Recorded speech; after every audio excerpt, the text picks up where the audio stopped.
ಗರುಡಗಂಬದ ದಾಸಯ್ಯ ಪಾಠದ ಪ್ರಶ್ನೋತ್ತರಗಳು. ಪ್ರಶ್ನೆ 1. ಗೋರೂರು ರಾಮಸ್ವಾಮಿ ಅಯ್ಯಂಗಾರರ ಜೀವನ ಹಾಗೂ ಸಾಧನೆಯನ್ನು ಪರಿಚಯಿಸಿ.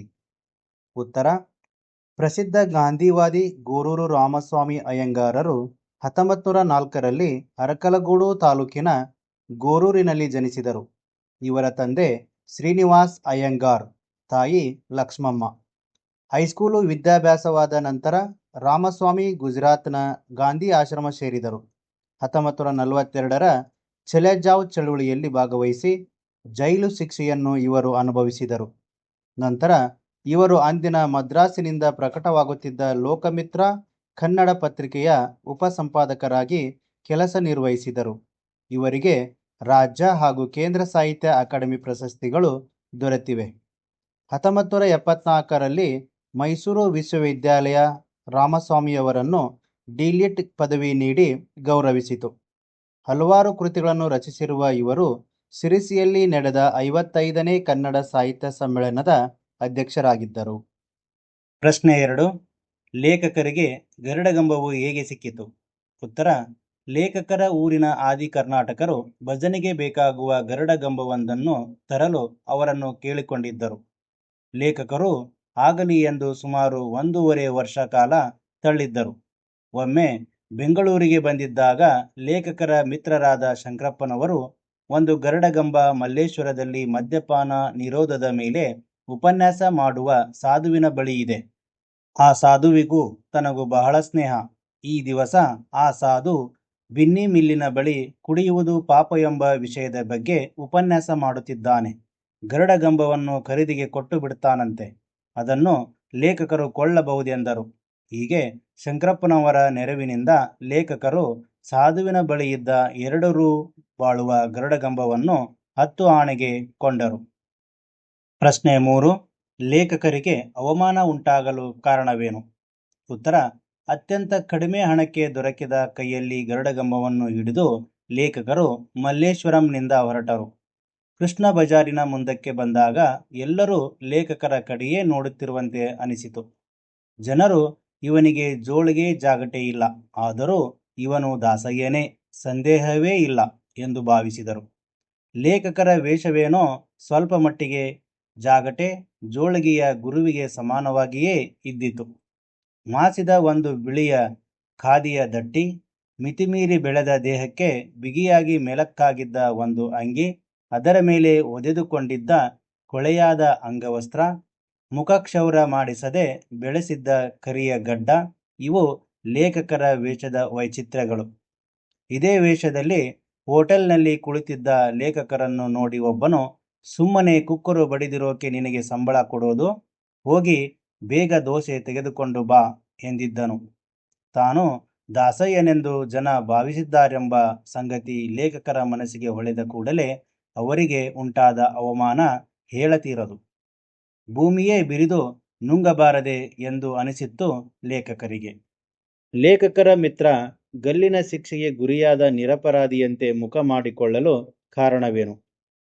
ಉತ್ತರ: ಜನರೆಲ್ಲರೂ ಲೇಖಕರನ್ನು ದಾಸಯ್ಯನೆಂದು ತಿಳಿದುಕೊಂಡಿದ್ದರು. ಹಾಗೆಯೇ ನೋಡುತ್ತಿದ್ದರು, ಮಾತನಾಡುತ್ತಿದ್ದರು ಕೂಡ. ಎಲ್ಲರಿಗೂ ಲೇಖಕರ ಕೈಯಲ್ಲಿದ್ದ ಗರುಡಗಂಬದ ಮೇಲೆಯೇ ದೃಷ್ಟಿ ಇದ್ದಿತು.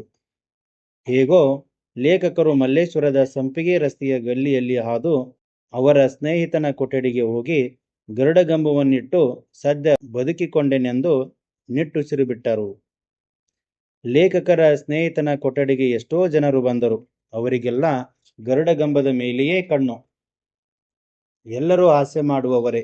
ಒಬ್ಬನಂತೂ ಲೇಖಕರಿಗೂ ಗರುಡಗಂಬಕ್ಕೂ ಸಂಬಂಧವಿಲ್ಲವೆಂದುಕೊಂಡು, ಹಾಳಾದ ದಾಸಯ್ಯ, ಯಾರಯ್ಯ ನಿನಗೆ ಗಂಟು ಬಿದ್ದೋನು? ಒಳ್ಳೆಯ ಸ್ನೇಹಿತರನ್ನೇ ಸಂಪಾದಿಸಿದ್ದೀಯ. ದಾಸಯ್ಯಗಳು, ಭಿಕ್ಷುಕರು, ಬುಡುಬುಡುಕಿಯವರು, ಗೋಪಾಳದವರು ಇವರೇ ನಿನ್ನ ಸ್ನೇಹಿತರು. ನಿನ್ನ ಯೋಗ್ಯತೆಗೆ ಬೆಂಕಿ ಹಾಕಿತು ಎಂದನು. ಲೇಖಕರ ಸ್ನೇಹಿತ ಗಲ್ಲಿನ ಶಿಕ್ಷೆಗೆ ಗುರಿಯಾದ ನಿರಪರಾಧಿಯ ಮುಖದಂತೆ ಮುಖವನ್ನು ಮಾಡಿಕೊಂಡು ಲೇಖಕರ ಕಡೆ ನೋಡಿದನು. ಲೇಖಕರು ಮಂಕನಂತೆ ಸುಮ್ಮನಿದ್ದು ಬಿಟ್ಟರು. ಪ್ರಶ್ನೆ 5. ಲೇಖಕರು ತಮ್ಮ ಗರುಡಗಂಬವನ್ನು ಹಿಡಿದು ಸ್ನೇಹಿತನ ಕೊಠಡಿಗೆ ಏಕೆ ಹೋದರು? ಉತ್ತರ: ಗರುಡಗಂಬವನ್ನು ಹಿಡಿದು ಹೋಗುತ್ತಿದ್ದ ಲೇಖಕರನ್ನು ದಾರಿ ಹೋಕರೆಲ್ಲ ವಿಚಿತ್ರವಾಗಿ ನೋಡುತ್ತಿದ್ದರು.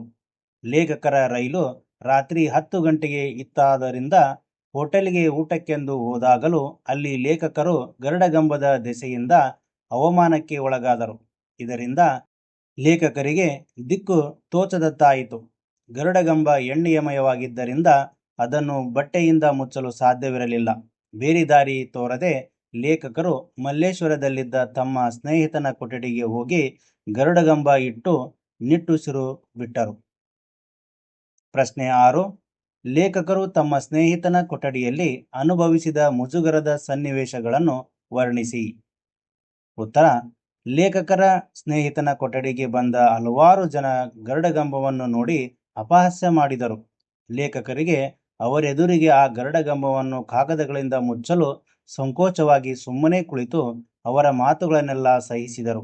ರಾತ್ರಿಯಾದರೂ ಸ್ನೇಹಿತನ ಗೆಳೆಯರ್ಯಾರೂ ಕೊಠಡಿ ಬಿಟ್ಟು ಹೊರಡಲೇ ಇಲ್ಲ.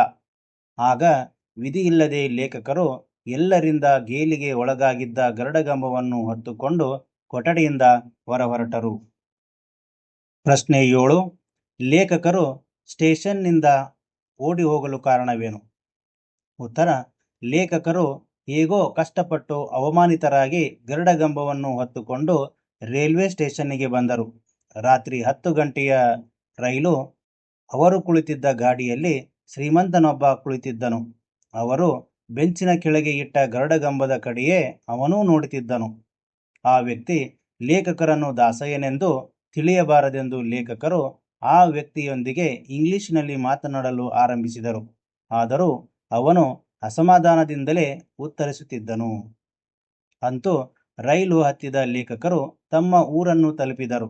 ಗರುಡಗಂಬವನ್ನು ತಲೆಕೆಳಗಾಗಿ ಹಿಡಿದುಕೊಂಡು ಊರಿನ ಆದಿ ಕರ್ನಾಟಕ ಭಜನೆ ಮಂದಿರದ ಕಡೆಗೆ ಕತ್ತಲೆಯಲ್ಲಿ ಓಡುತ್ತಿದ್ದಾಗ ಸ್ಟೇಷನ್ ಮಾಸ್ತರ್ ಕೂಡ ಅದ್ಯಾರೋ ದಾಸಯ್ಯ ಟಿಕೆಟ್ ಇಲ್ಲದೆ ಆ ಕಡೆಯಿಂದ ಓಡ್ತಿರೋದು ಎಂದು ಕೂಗಿದನು. ಲೇಖಕರಲ್ಲಿ ಅಡಗಿದ್ದ ಸಿಟ್ಟೆಲ್ಲವೂ ಹೊರಗೆ ಬಂದು ನಿಮ್ಮಪ್ಪ ದಾಸಯ್ಯ ಎಂದು ಟಿಕೆಟನ್ನು ಎಸೆದು ಮನೆಗೆ ಓಡಿ ಹೋದರು.